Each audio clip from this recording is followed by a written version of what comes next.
Shalom, mga mahal ko pong mga kapatid.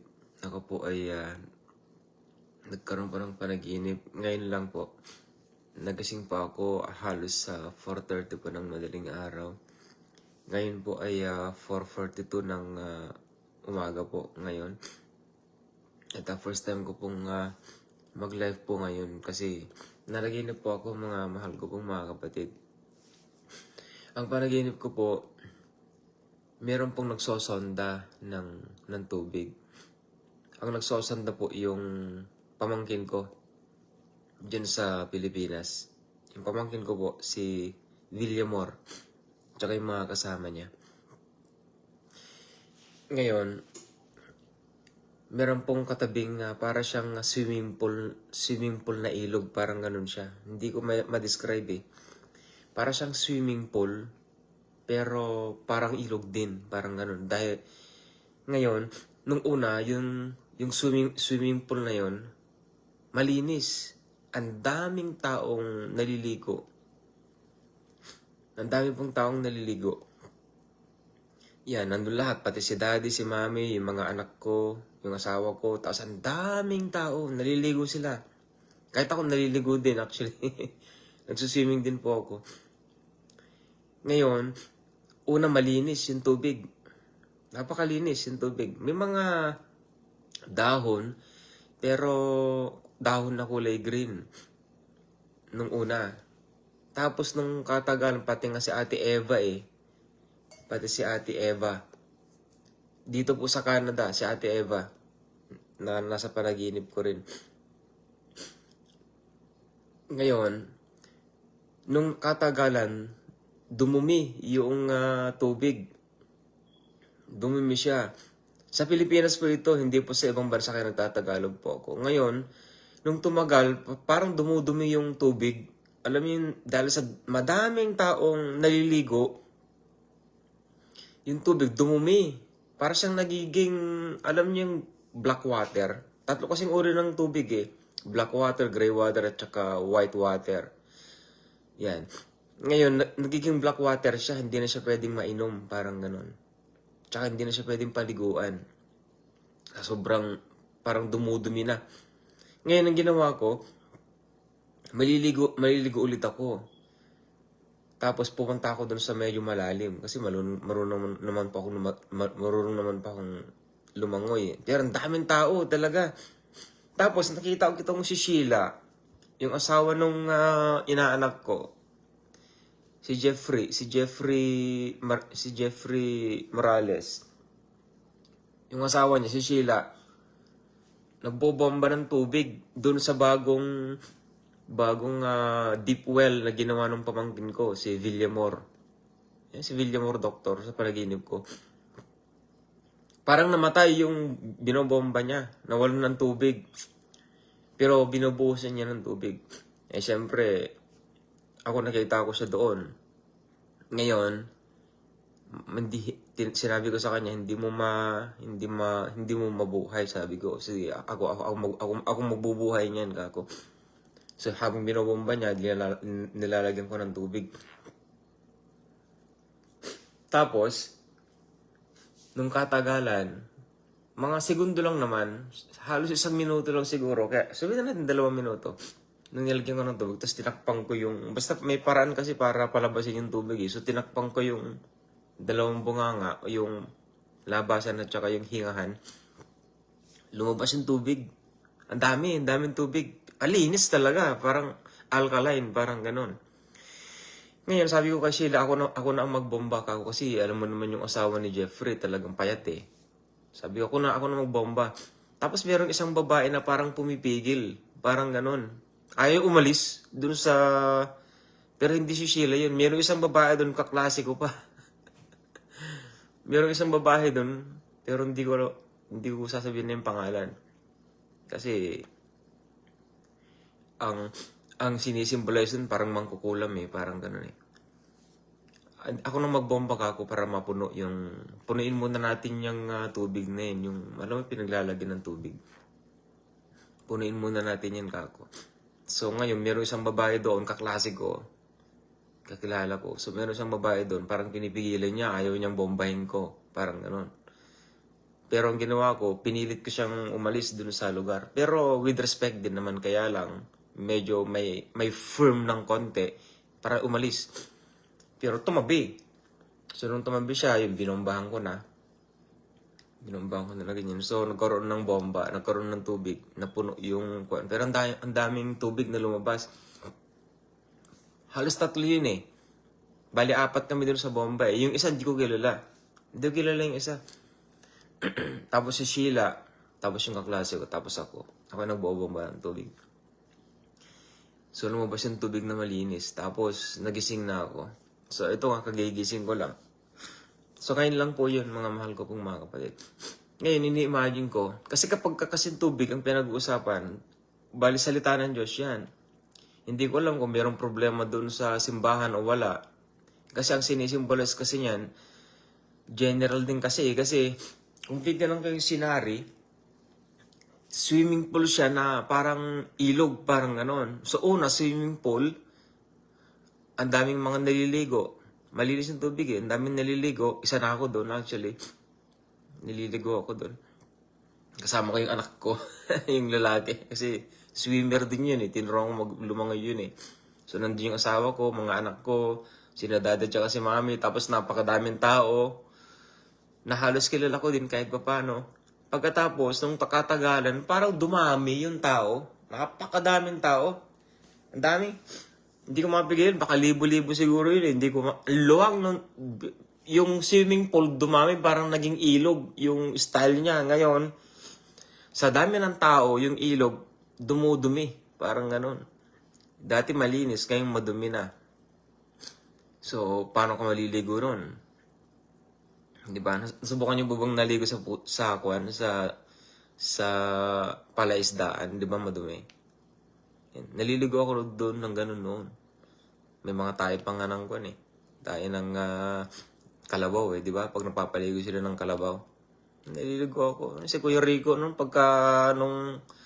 nung college ako, naliligo kami doon. Sa palaisdaan nila. Kasi merong nagsuswimming kasi ako noon eh. Lumalaban ako ng swimming eh. Siyempre champion, alam naman. Champion kami ng 4 years. Kahit malit ako. Yung sa college nun. 4 years kami champion po dun. Mula first year hanggang 4th year. Yan, weightlifting champion din. Kahit pa paano. Pero mga achievements ko naman yun. Mga mahal ko pong mga kapatid. Siyempre academic. Excellent ako sa academic. Excellent ako. Matataas yung mga grade ko sa majors ko. No? Hindi pa ako bobo. Mga mahal ko pong mga kapatid. Pero yun, hanggang doon lang ako. So ngayon po, so yung ilog na yon dahil sa sobrang dami ng tao talaga, parang, ewan ko, daming tao. Tapos yung ilog, wala na, dumumi na. Yun, tapos nakita ko nga, siguro, sa tabi noon, merong, supposed to be nga dapat, sa tabi noon, dapat maraming tubig, di ba? Kasi may bomba eh, may deep well eh. May bomba dun. Tapos hindi mabuhay-buhay. Bulin mo, saan ka makakita ng katabi mo ilog, tapos hindi na, walang tubig, yung bomba. Paano hindi ka magtataka nun? Deep well pa.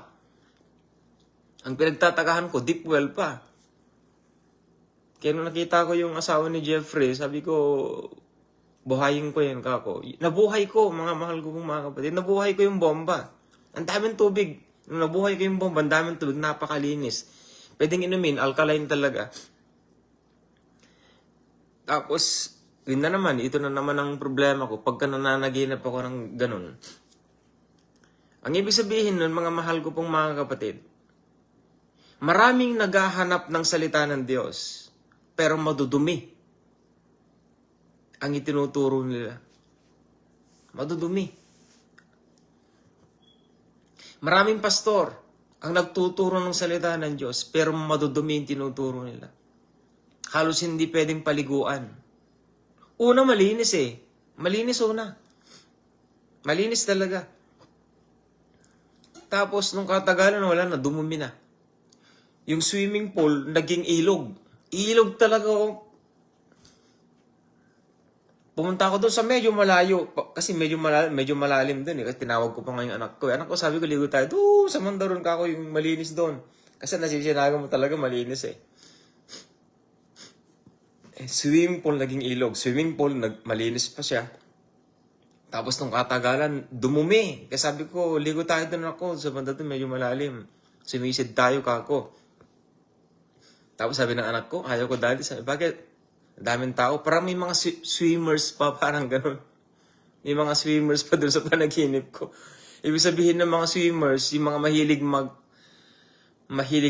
mahilig mag-aral ng mga salita ng Diyos. Kaya lang, maduduming pinag-aaralan na nila. Kasi yung tubig dumumi na eh. Ngayon, merong isa doon nga, yung bomba. Ang tinutukoy noon, yung bomba. Nagbibigay ng malinis na tubig.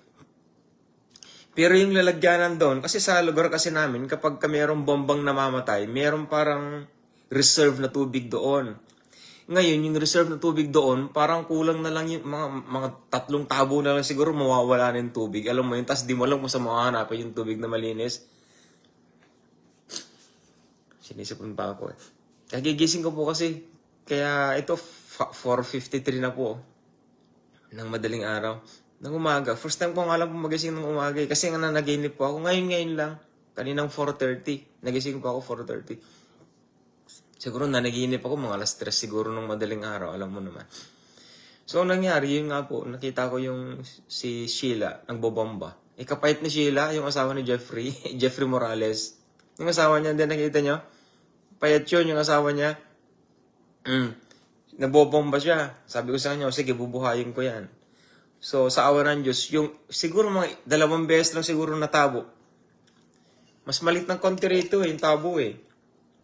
Parang tabo ng yung kwan ng sardinas. Alam niyo, hindi ko alam kung paano. Pero parang ganito na rin siguro. 2 salok. May tubig pa. 2 salok. Nabuhay ko. Mga mahal ko pong mga kapatid. Pero si Sheila yung nagbobomba. So, napalabas ko yung tubig.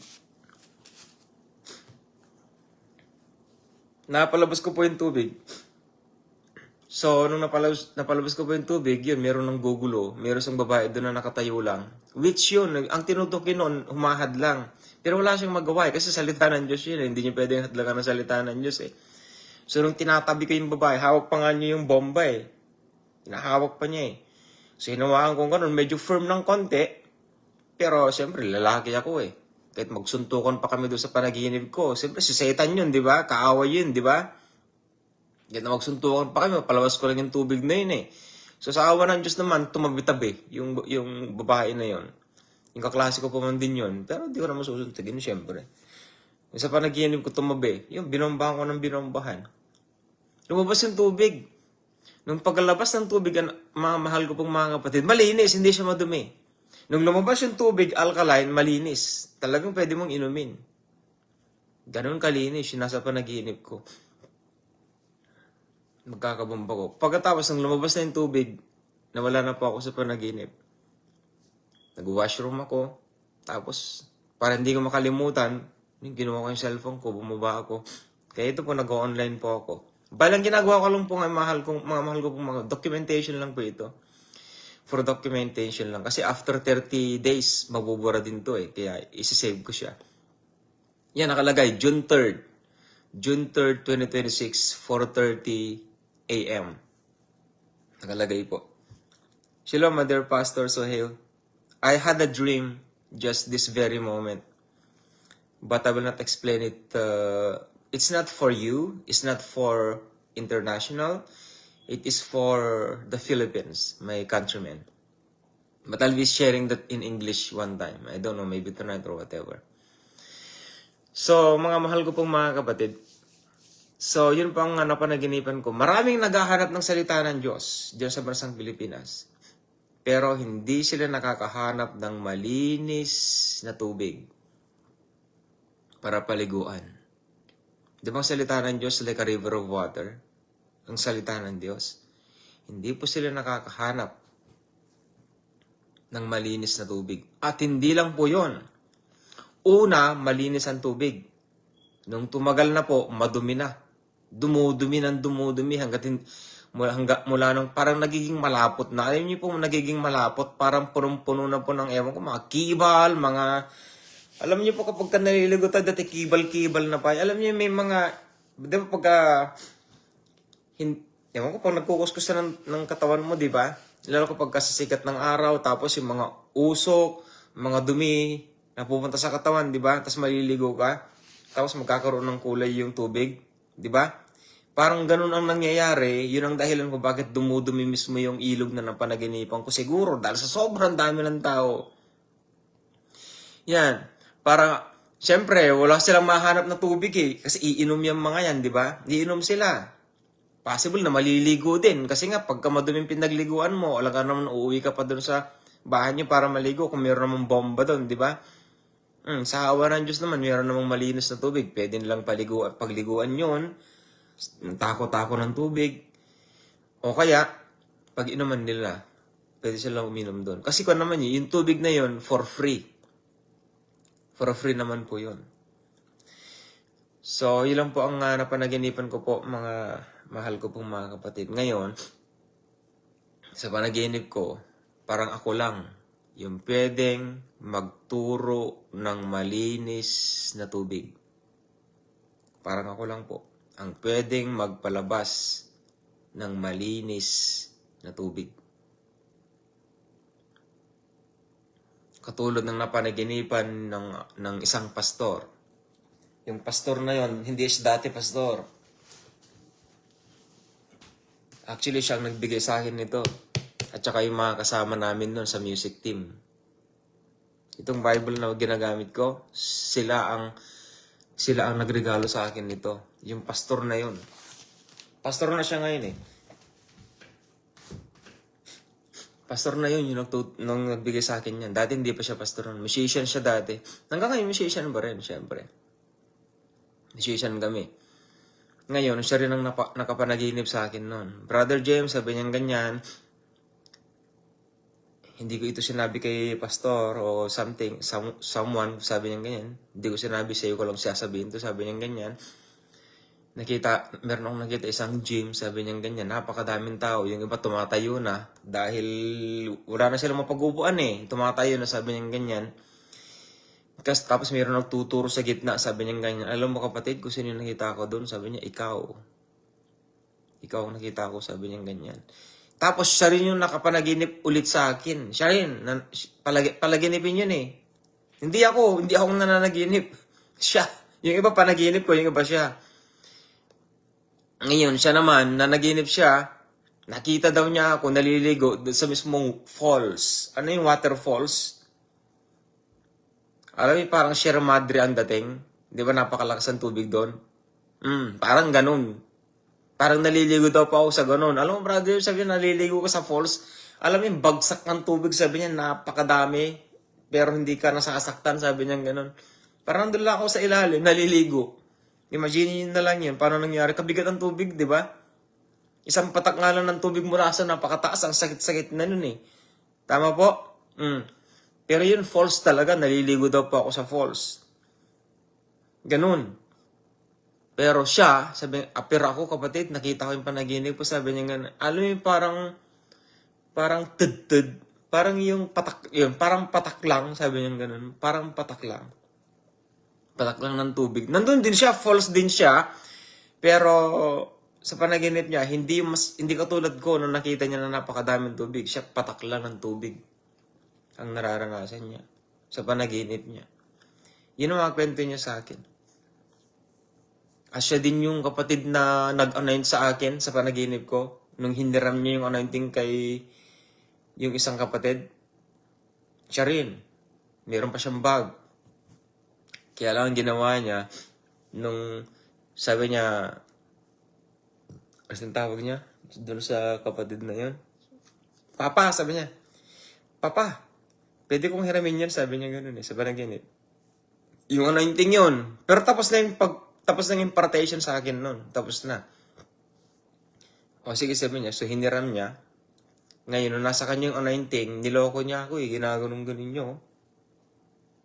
Pagka nililayhan siyang ganyan sa akin, umiyak ako kasi nga napakainit. Tapos tatanggalin niya, tapos gaganon naman niya, tapos gaganon namin, niloloko niya yung anointing.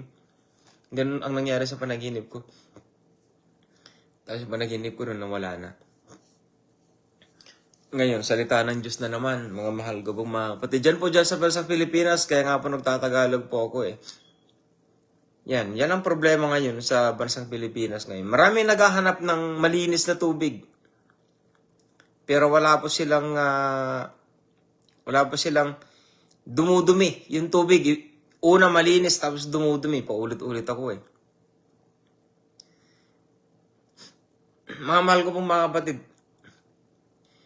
sa panaginip ko, pero ang Diyos ang tinataas ko. Diyos naman tinataas ko rito sa ministry na ito, wala naman na pong iba eh. Dalawang Diyos ang tinataas ko rito, ang God the Father, at saka ang Panginoong Jesucristo. Ang Holy Spirit naman, na ipagmamalaki sa inyo. Dahil ang banal na Espiritu talaga dapat ang nasa sa inyo, nasa sa atin. Siya talaga magpapalinis sa atin eh. Hindi naman dahil sa tinanggap mong Panginoong Jesucristo bilang Panginoon sa sarili mong tagapagligtas. Hindi po yun ang sagot para ikaw ay ma-born again. Hindi tanggapin mong Panginoong Jesucristo bilang Panginoon sa sarili mong tagapagligtas.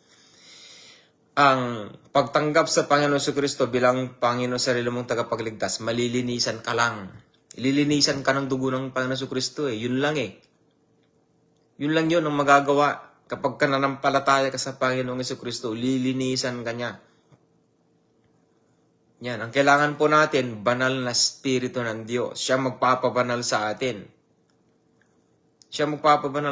Yung isang pastor nga niya sa online, pinahiya ko talaga yon. Sabi ko, isa ka sa mga hipokrito ka ako. Hipokrito yun, yung pastor na yun. Kung makita ninyo yung comment ko, mga mahal ko pong mga kapatid, mission, hindi ko alam kung anong apili ko nun eh. Yung pangalan nung page niya, mission something eh. Pinahiya ko talaga yun sa online. Sabi ko nga sa inyo, pahihiyain kita pagka di ko alam bakit ko ginawa yun eh. Sabi ko doon sa comment, lagi yung pinagmamalaki yan, tanggapin ninyong Panginoon sa Kristo bilang Panginoon sa liling tagapagligtas. Lagi sinasabi yun. Lahat naman ng mga pastors dyan sa Pilipinas, laging ganyan yan. John 3:16, 1 John 1:9, John 14:16. Yan, pinagmamalaki ng mga pastors dyan sa bansang Pilipinas. O ano kayo kung pagmamalaki nila yon? Di ba? Kahit memorize mo pa yan eh. Mga salita na yan, kahit memorize mo pa yan. Kahit na yung Romans 3:23, Romans 3:26. I-memorize ninyo yan. Kahit saksak pa ninyo sa mga baga ninyo. Saksak ninyo yan. Pero walang kwenta yun. Bakit? Nagkakasala ka din naman eh.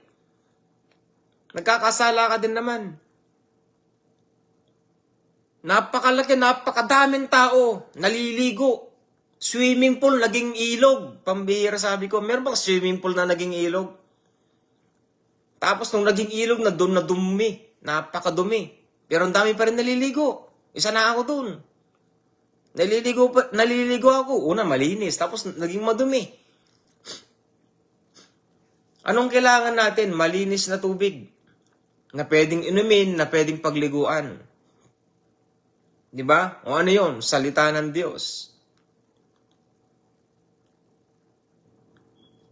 Ako na naman ang lalaki doon. Nag-iisa doon sa bomba na yun. Kawawa naman yung mga babae na sa panaginip ko. Oh. Nagbobomba si Sheila, walang kalaman-laman yung nahirapan eh. Sa lugar namin, kilala nila yon. Si Sheila, Jeffrey, yung asawa mo. Di ba? Pag nagbobomba, oh. Di ba kapag hindi mo mabomba, pagka walang tubig yung bomba, eh talagang maririnig mo talaga, wala siyang nasisip-sip, di ba? Ngayon, pag nilagyan mo ng tubig, mas mahirap na yun kapag kaunang-una. Pagka di ka nag-iingat doon, hahampasin ka na mismo hawakan nun. Alam mo kapag kaparating na yung tubig, talagang sisip-sip na eh. Pagka nilagyan mo na ng tubig yan, tapos tatakpan mo, sisip-sip na yan. Pag sumisip na yan, naku, lagot ka na. Mag-ingat-ingat ka. Pagka binombo mong ganyan, babalik yun. Babalik yun yung hawakan nun. Ganun katindi. Pero na-manage naman ni Sheila nun kahit papano. Na-manage niya na nahirapan siya. Pero di pa lumabas ng tubig nun. Di pa lumabas. Yung ginawa ko, ako, sabi ko sa kanya, yun. Lumabas. Mga mahal ko pong mga batid, lumabas yung tubig. At nung paglabas niya, dapat sana madumi, di ba? Nung paglabas niya sana, dapat madumi. Pero hindi siya madumi. Malinis din yung tubig. Pwedeng inumin ka agad. Ganun katindi. Oh, mga pastor, kayo mga papastor dyan, anong ibig sabihin nun? Ha? Anong ibig sabihin nun? May mga swimmers pa, mga nagpa-practice ng swimming. Doon sa panaginip ko. May mga swimmers pa sa panaginip ko.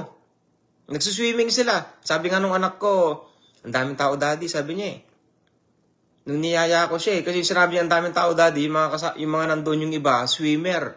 Nagpa-practice, parang nagpa-practice. Parang sila nagpa-practice, napakadumi yung tubig. Alam ninyo yun? Ang dumi ng tubig. Nakita na ba kayo yung putik? Parang halos putik na. Yung parang malapot. Ganun. Yung nasa panaginip ko. Kaya ang ginawa ko, anak ko, tara, maligo tayo. Doon talaga, as in doon. Hindi yun dito, doon. Kasi nga po, yung swimming pool, naging ilog. Parang ganun. Ang daming tao talagang... Ang daming tao nakapalibot. Tapos yung iba talaga, nasa ilog. Naliligo sila, madami din. Parang yung panaginip ko na, connected sila eh. Connected yung mga panaginip ko. Ever since na naginip ako pagdating sa ministry, connected sila. Ang dami na naman tao. Libo-libo siyempre. Ilan sila? 100? Hindi. Madami. Ang dami. Nakapalibot sila eh. Alam niyo ba sa Padlana? Di ba? Sa Padlana, di ba madami pang tao? Halos ganun din. Madami. Hindi ko nga lang siya ma-describe, pero ang dami. Maraming naliligo, tas marami pa doon sa mga gilid-gilid. Ang dami talaga. Ang dami. Una malinis yung tubig, tapos dumumi. Ang pag-asa lang talaga yung bomba na yun para pag inuman nila ng tubig. Tsaka panligo na rin nila kahit paano. Pero again, ako na naman po ang nandoon. Napalabas ko po yung tubig. Tingnan niyo naman po kung anong tinuturo ko. Nagtuturo ako ng salita ng Diyos na hindi nila naituturo. Di ba? Nababahing-bahing na naman. Kaya ang pag-asa niyo lang, mga mahal ko pong mga kapatid, ang two gospel na tinuturo ko po sa inyo. Yan ang panlinis kasi sa inyo eh. Yan ang panlinis sa inyo. At hindi lang yun. Ang panlinis talaga sa inyo, ang banal na spirito ng Diyos na buhay. Napakalinis niyan. Hindi siya pwedeng manirahan sa maduming buhay. Hindi siya pwedeng manirahan. Hindi siya pwedeng mamuhay sa isang taong makasalanan. Yan sinasabi ko sa inyo. Kaya hanggang doon lamang po ang aking mga panaginip. Ang aking pong masasabi mga mahal ko pong mga kapatid. Dali lang po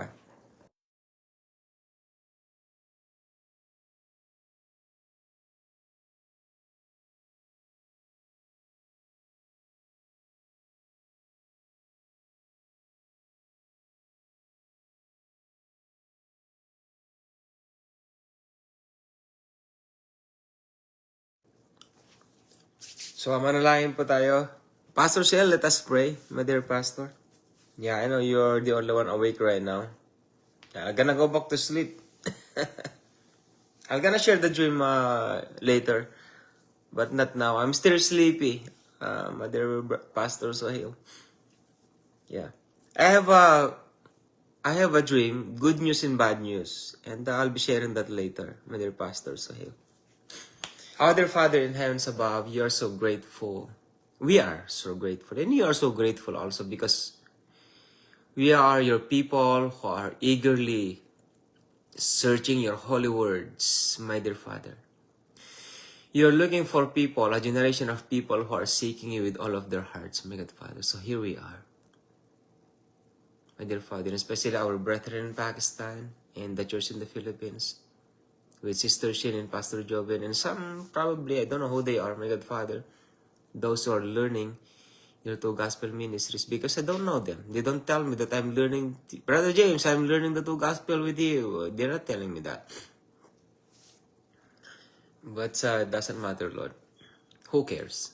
I don't care, my God Father. If they believe, it's okay. If they don't believe, it doesn't matter, Lord. I'm not the one who died for them.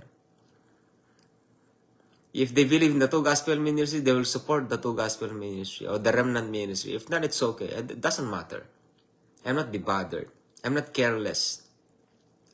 My dear Father in heavens above, because you know your people already in the end times. That's why you are teaching them through online ministry, especially to my brethren in Pakistan, Lord. Here they are. One of them is Pastor Sohail.